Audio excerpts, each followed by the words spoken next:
Thank you. साथियों नमस्कार, मजा आ रहा है?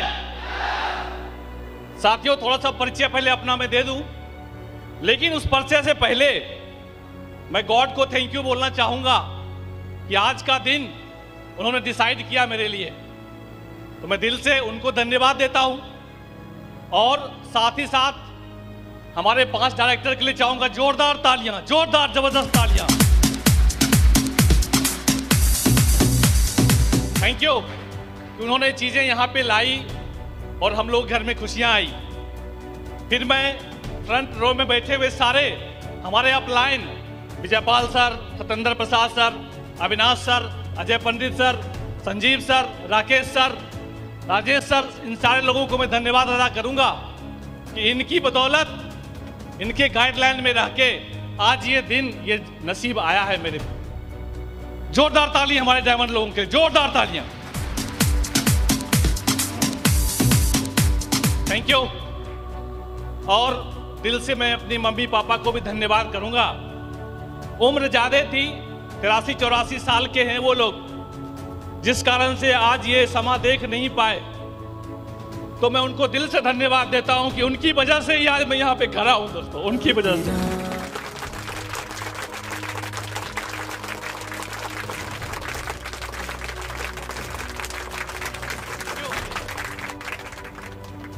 छोटा सा अपना परिचय है, नाम मेरा प्रेम कुमार है। बाय प्रोफेशन टीचिंग लाइन से मैं हूं, बाय शिक्षक हूं और बच्चों को मैं पढ़ाने का काम किया करता था। लेकिन आज मैं 2-3 बातें आपसे करूंगा कि मैं जब बच्चों को पढ़ाता था ना, तो उनको बताता था कि धातु और अधातु में अंतर बताओ। आप लोगों ने पढ़ा भी होगा, लेकिन आज मैं चर्चा करूंगा आपको डायमंड से पहले मैं कैसा था और डायमंड के बाद मैं आज कैसा हूं। क्या बात है, अच्छी लगेगी आपको? अंतर और कुछ भी नहीं। मेरी जो लाइफ थी, मैं बेगूसराय में एक छोटा सा गांव है, कस्बा है पहसारा, वहां का रहने वाला हूं। और 2 मेरे से बड़े भाई हैं, 2 बहनें हैं। उन लोगों का प्यार बहुत मिला, क्योंकि मैं छोटा था घर में ना, तो बहुत प्यार उन लोगों ने किया। कभी किसी चीज की कमी होने मुझे नहीं दी। पिताजी ने एटीएम पकड़ा दिया था कि जा तू पढ़ बेटा, पढ़ के कुछ बड़ा काम कर लेना। 17 साल मैंने पढ़ाई की पटना में रह के, पूरे 17 साल। वो सैदपुर हॉस्टल छात्रावास आज भी मुझे याद है। और फॉर्म भरे एसएससी में, केंद्रीय विद्यालय में, पता नहीं बैंकिंग में, रेलवे में, सब जगह अप्लाई किया। इंटरव्यू तक भी मैं गया, लेकिन फाइनली कहीं सिलेक्शन हुआ नहीं। तो बड़ा अफसोस होता था। पिताजी बोलते थे कितना मैं तुम पे गर्व करता था, कितना भरोसा था, लेकिन तू कुछ भी नहीं कर पाया। यहां जलन होती थी, चुभन होती थी कि रियली में मैंने पैसे उनके बर्बाद कर दिए। फिर कुछ नहीं हुआ, मास्टर्स किया, डबल एमए किया, फिर लाइब्रेरी साइंस में किया, फिर बीएड किया, तब जाके मैं कहीं मास्टर बन पाया। कुछ नहीं हुआ तो मास्टर बन गया। इसी बीच में हमारी शादी भी हो गई। कहानी आपने सुना कि लव मैरिज ही हुआ था। मुझे लगा था एक से भले दो मास्टर मिलके काम चलाएंगे तो परिवार चलेगा, आकी ना। और गाड़ी आगे बढ़ने लगी, धीरे धीरे ही सही, कुछ खुशियां घर में आने लगी। लेकिन मैं अपने जीवन से संतुष्ट नहीं था, क्योंकि मेरे शौक बहुत बड़े थे, सपने बहुत बड़े थे। और मैं आपको बताऊं कि मेरे लेवल का, मेरे संग का, मेरा साथी, मैंने मेडिकल की भी तैयारी की थी डॉक्टर बनने के लिए। तो जितने भी मेरे सर्किल में लोग हैं, 99% डॉक्टर है। मुझे छोड़ के मैं डॉक्टर नहीं बन पाया। और आज बेगूसराय शहर में 15 से 20 ऐसे डॉक्टर हैं जो मेरे फ्रेंड हैं। मैं जब गुजरता था और सामने अगर वो दिख जाता था ना, तो मैं कन्नी काट के निकलता था कि अगर ये देख लिया तो मेरा हालचाल पूछेगा, क्या करता है तू? तो मैं बोलता कि मैं मास्टर, और वो बोलता मैं डॉक्टर। ये चुभन के कारण मैं उससे मिलता नहीं था, ना कभी उससे संपर्क किया। लेकिन मन में था कुछ ऐसा मिल जाए ऊपर वाले कि मजा आ जाए। दुख तकलीफें ढेर सारी थी, लेकिन मैं धन्यवाद देता हूं उस पल को, उस समय को, जब मेरे घर में दो देवदूत, मैं जब उनका नाम लूंगा तो जोरदार तालियां बजनी चाहिए उनके नाम पर, मिस्टर संजीव कुमार सर और मिस्टर राजेश कुमार सर। जोरदार तालियां उनके लिए। Thank you. मेरे घर आए और एक झटके में मैंने बिजनेस को ज्वाइन किया, एक झटके में, और काम की शुरुआत कर दी। काम किया दबा के, सर का साथ रहा, सिस्टम को पकड़ा, ट्रेनिंग सेमिनार को पकड़ा, जो जो अपलाइन ने कही उस बात पे चलता गया। क्योंकि मुझे पता था कि इन लोगों के चेक्स आए हैं, इनकी इनकम आई है, इनके अचीवमेंट्स हैं, तो निश्चित रूप से एक न एक दिन मेरा भी आएगा। इसी बीच मुझे याद है वो वाकया मैं जरूर सुनाना चाहूंगा कि हमने इस प्लान को लेके अपने बेस्ट फ्रेंड के पास गया था, तो उसकी पत्नी मेरे घर पे थी। उन्होंने देखा कि प्लान तो बहुत बढ़िया है और आप कर रहे हैं तो अच्छा ही होगा, यह सोच के उसने तुरंत 10,000 रुपया मेरे हाथ में दी। और मैंने सर को कॉल लगाया, सर पहला बोहिनी हो गया है। तो सर ने कहा भी कि भाई आप तो प्लान देना भी नहीं जानते हैं, कुछ सिखा भी नहीं, कैसे हो गई? बोला बस हो गई, फेस वैल्यू पे हो गई थी। लेकिन रात हुई, शाम हुई, उसका हस्बैंड का फोन आया कि भाई ये काम मैं नहीं कर सकती हूं, मेरा पैसा जमा मत करना आप। तो उसने बिजनेस ज्वाइन नहीं किया। लेकिन कुछ दिन के बाद, हमारे अचीवमेंट को देखने के बाद, उसने बिजनेस को ज्वाइन किया, लेकिन काम नहीं किया। यह बिजनेस कितना जरूरी है मेरे भाई, इसलिए मैं आपको बताना चाह रहा हूं कि मेरा वो अजीज मित्र, मेरा वो दोस्त, बचपन का यार, लाखों की इनकम ले रहा था, 2 लाख 3 लाख पर मंथ वो कमा रहा था बिजनेस से, दुकानदारी से। लेकिन पिछले ही महीने 17 जनवरी को मेरे भाई वो इस दुनिया से चला गया। वो सारी उसकी इनकम का सोर्स जो था, दुकान बंद हो गया। वो लेडी रोड पे आ गई और उसकी सास, उसकी माँ रो रो के बोली थी कि हमने भी कहा था कि तू इस काम को कर ले, तू चला भी जाता तो आज इनकम घर में आती। हाँ कि ना मेरे भाई? मैं दिल से बहुत दुखी हूं। अगर मेरा दोस्त उस दिन काम कर लिया होता तो आज उसके परिवार में खुशियां ही खुशियां रहती। यह बिजनेस इतना प्यारा था, जिस कारण मैं आपको चर्चा किया कि क्यों करना चाहिए बिजनेस। हमने काम की शुरुआत की, ढेर सारे लोग हमारे बिजनेस में आए। हमें याद है कि जब हमने पहला अचीवमेंट इस बिजनेस के माध्यम से कार खरीदा, नॉर्थ बिहार की वो पहली कार थी जो हमने गोल्ड या उसके ऊपर के लेवल में मैंने परचेज की थी। सर लोगों ने कहा होना चाहिए कार, तो कार आ गई। बड़ा अच्छा फील हुआ, बहुत अच्छा लगा कि कार आई है।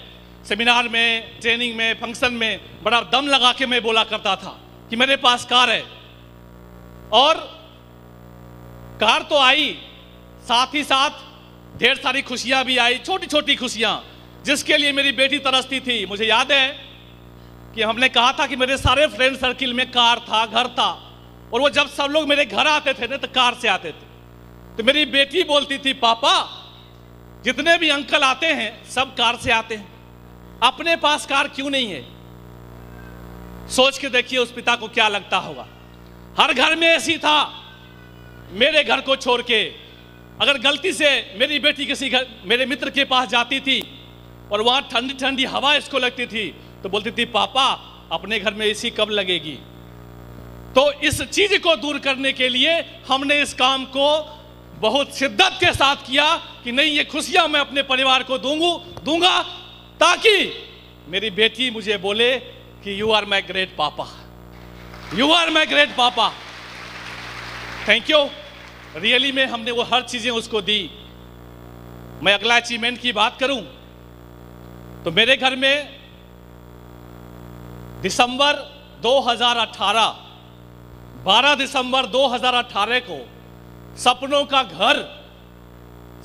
घर जिसकी कुल कीमत 55 लाख रुपया है मेरे भाई, 55 लाख रुपया हमने अपने घर के नाम लिया, अपने परिवार के नाम का लिया। मेरे भाई हमने बात की घर की, और मैंने बुक नहीं किया। मैं उसमें 12 दिसंबर 2018 को गृह प्रवेश किया। 1 साल से ऊपर से उस घर में रह रहा हूं और मेरे इस अचीवमेंट को जब पिताजी ने सुना तो रोने लगे। बोले बेटा, मैं किस्तों में घर बनाया, लोन ले लेके, कभी 2 रूम कभी 1 रूम इस तरह से बनाया रिटायरमेंट तक, और तूने एक झटके में 55 लाख का घर इतना शानदार बना दिया, खरीद लिया। आज मुझे तुम पे गर्व है बेटा कि मैंने तुम पे जो खर्च किया आज वो वसूल करके तूने दे दिया मुझे। Thank you. रियली में बहुत अच्छा लगता है जब आपके अपने आप पे गर्व करते हैं।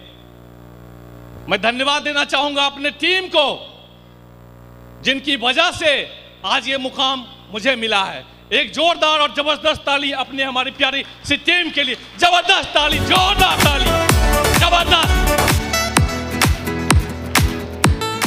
Thank you. आज हर कुछ बदला बदला सा लग रहा है। लग रहा है कि चारों ओर खुशियां ही खुशियां हैं।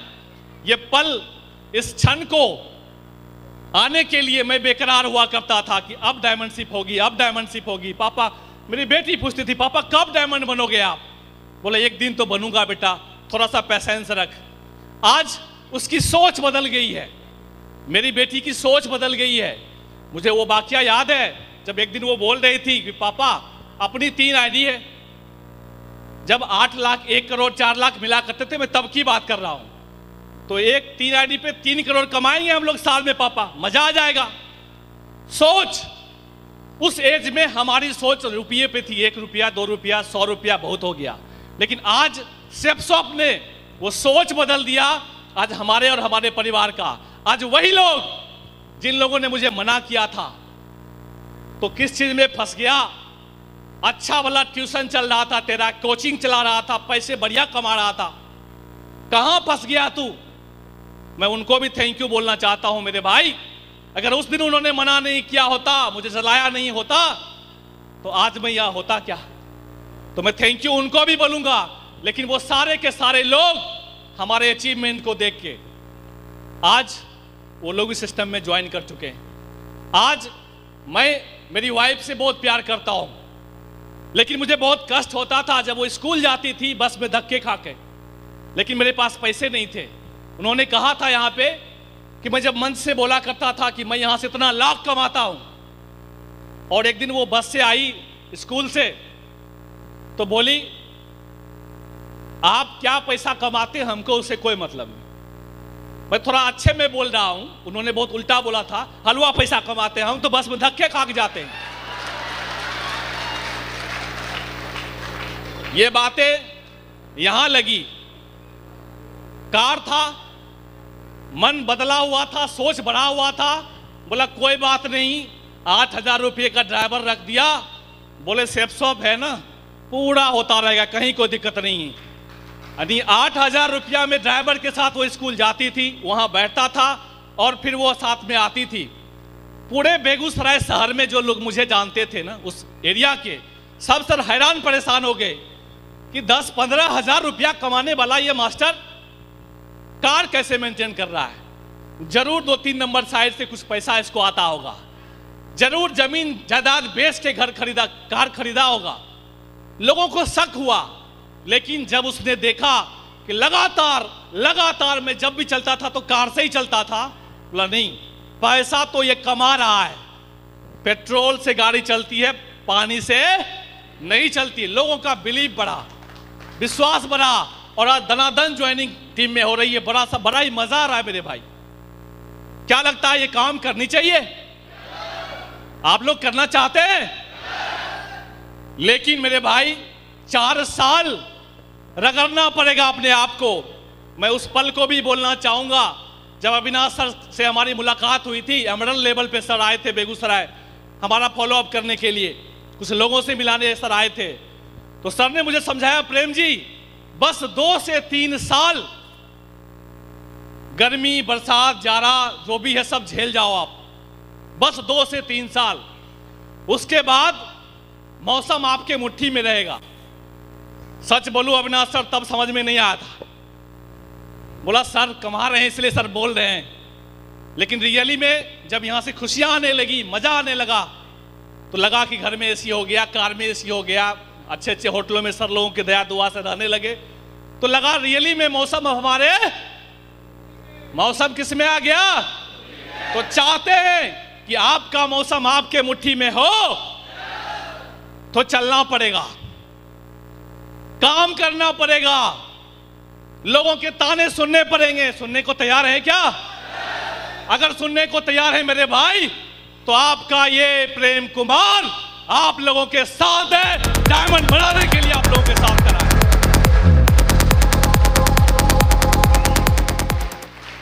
थैंक यू दोस्तों। बात आती है मुद्दे की कि आज मुझे डायमंड का ताज मिला, रियली बहुत अच्छा मुझे भी लग रहा है। अब बारी आ गई है लोगों को डायमंड बनाने की, और मैं बहुत खुश हूं कि आज हमारे साथ हमारे टीम के राजकुमार जी भी डायमंड बने। जोरदार तालियां हमारे राजकुमार जी के लिए, जोरदार तालियां इनके लिए। Thank you. ज्यादा वक्त नहीं लूंगा, एक संदेश अपने माध्यम से मैं आपको देना चाहता हूं। चूंकि टीचर हूं, स्कूल से जुड़ा हुआ हूं, कुछ बातें इतिहास की ही करूंगा। दोस्तों, इतिहास गवाह है, जब जब जिसका भी विरोध हुआ है वो आज नहीं कल उसका नाम होता है, हाँ कि ना? आपने नाम सुना होगा राजा राम मोहन राय का, सुना है? उन्होंने सती प्रथा का विरोध किया था। सती प्रथा समझ रहे हैं ना? मतलब अगर हस्बैंड गुजर गए तो उसकी पत्नी को भी आग पे, इसका विरोध किया तो लोगों ने बोला कि पागल हो गया है, भगाओ इसको यहां से, ये कोई काम का नहीं है, अपने समाज का बेकार आदमी है, जेल में डाल दो, भगाओ, फांसी दे दो इसको। गौर करिएगा मेरी बातों पे। जिन लोगों ने विरोध किया उनको कितने लोग जानते हैं? हाँ जी, मैं आप ही से पूछ रहा हूं, जिन जिन लोगों ने उनका विरोध किया था, किसी का नाम पता है आपको? लेकिन राजा राम मोहन राय का नाम कौन नहीं जानता? हाँ जी, हर लोग जान रहे हैं ना। तो मेरे भाई, इस बिजनेस में भी जब आप चलते हैं तो लोग आपका विरोध करते हैं, हाँ कि ना? करते हैं। लेकिन एक दिन ऐसा आता है जिस दिन आप डायमंड बनते हैं, नाम किसका होता है? नाम किसका होता है मेरे भाई? और जो लोग विरोध करते हैं उनको कोई जानता है क्या? अगर विरोध हो रहा है तो समझिए आप डायमंड बनने की दिशा में एक कदम और आगे बढ़ गए मेरे भाई, बढ़ गए। Thank you. आज मैं अब इस जगह से फिर से नमन करता हूं अपने गुरुजनों को और अपनी टीम को धन्यवाद देता हूं। अब बारी है काम करने की। हमें लगा था कि डायमंड बनने के बाद लोग आराम करते हैं। हमारी वाइफ अक्सर कहती थी अब टेंशन फ्री हो गया, आप मेरे साथ रहिएगा। लेकिन मैं उनको बोलता था कि नहीं, देखिए हमारे अपलाइन लोग, गुरु लोग क्या कर रहे हैं। अजय पंडित सर बोलते थे, प्रेम जी 1 महीने से मैं परिवार से दूर हूं। आप कहते हो 1 सप्ताह सर मैं वहां रहता हूं, 1 सप्ताह वहां रहता हूं, 1 महीने से मैं नहीं मिला। तो मेरी वाइफ बोलती थी कि डायमंड बनने के बाद वो काम करना पड़ता है। तो मैं काम करने को तैयार हूं मेरे भाई। हमने वो जॉब को साइड कर दिया है और फुल टाइम आप लोगों के साथ हूं, आपके साथ काम करने को तैयार हूं, बशर्ते चलूंगा उसी के साथ जो सिस्टम की बात मानेंगे। फ्राइडे की ट्रेनिंग और संडे के सेमिनार में आएंगे, फंक्शन में आएंगे, डायमंडशिप में आएंगे, दिशा में जाएंगे। जो बहाना बनाएंगे कि नहीं मेरे पास समय नहीं, मैं नहीं जा सकता मेरे भाई, तो मैं भी तब बोलूंगा कि मेरे पास अब समय नहीं। अब तो अपने पास समय कैसे आएगा? तो चलने को तैयार है? मैं चाहता हूं आप सारे लोग मुट्ठी बांध के हमारे साथ बोले एकदम जबरदस्त तरीके से। अरे खड़े हो जाइए, क्या बात करते, डायमंड बनना है ना, तो बोलना है अब हम नहीं रुकेंगे, हम नहीं रुकेंगे। गो